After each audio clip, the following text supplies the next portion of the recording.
शहादा शहरात भरवण्यात आलेल्या अॅग्रो वर्ल्ड कृषी प्रदर्शनाने शेतकऱ्यांचे लक्ष पूर्णपणे वेधून घेतले असून दुसऱ्या दिवशीही प्रदर्शनात मोठ्या प्रमाणात गर्दी पाहायला मिळाली।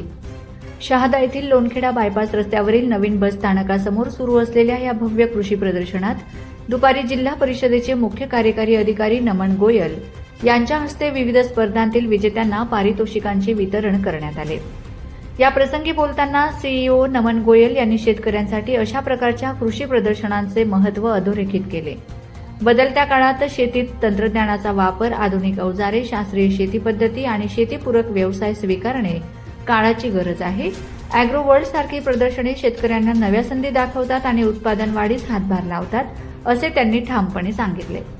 यावेळी अॅग्रो वर्ल्ड कृषी प्रदर्शनाचे संचालक शैलेंद्र चव्हाण यांनी प्रदर्शनाबाबत सविस्तर माहिती दिली। त्यांनी सांगितले की या प्रदर्शनामध्ये आधुनिक कृषी यंत्रसामग्री, सुधारित वाणांची बियाणे, खत व कीटकनाशकांची माहिती, ड्रीप व स्प्रिंकलर सिंचन प्रणाली, शेतीपूरक उद्योग, दुग्ध व्यवसाय, कुक्कुटपालन, मत्स्यपालन, सेंद्रिय शेती व नैसर्गिक शेती मार्गदर्शन यांची एकाच ठिकाणी सविस्तर मांडणी करण्यात आली। त्यामुळे शेतकऱ्यांना बाजारपेठ, तंत्रज्ञान आणि नव्या कल्पनांची थेट माहिती मिळत आहे। प्रदर्शनाला आता केवळ 2च दिवस शिल्लक राहिले असून शेतकऱ्यांनी ही संधी कोणत्याही परिस्थितीत दवडू नये, कुटुंबासह मोठ्या संख्येने उपस्थित राहावे असे जोरदार आवाहन आयोजकांच्या वतीने करण्यात आले आहे। शेतकऱ्यांच्या प्रगतीसाठी, शेतीत आमूलाग्र बदल घडवण्यासाठी आणि आधुनिक शेतीकडे वाटचाल करण्यासाठी शहाद्यातील अॅग्रो वर्ल्ड कृषी प्रदर्शन हेच योग्य व्यासपीठ ठरत आहे।